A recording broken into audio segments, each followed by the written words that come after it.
Foremost, you must know your perfect square. You want to understand this effectively.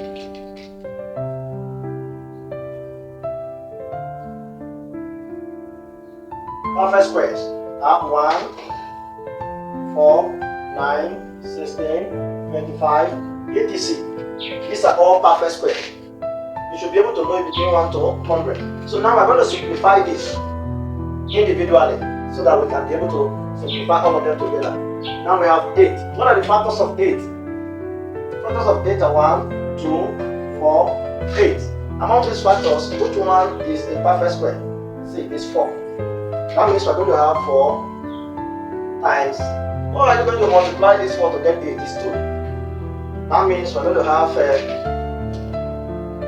root 4 times root 2, which will give us 2 root 2. Take note of this, right?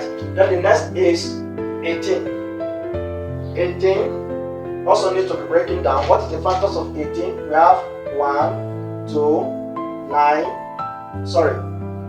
6, 9, and what? 18.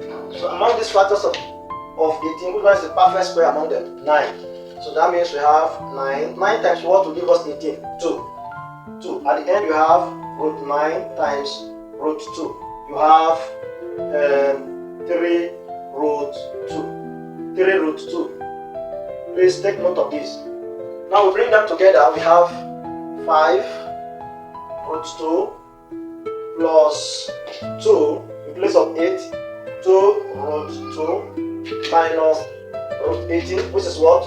3 root 2. Now it's easy to simplify because their roots are the same. Root 2, root 2, root 2. Very simple. Please, before I complete, subscribe to my channel. Thank you.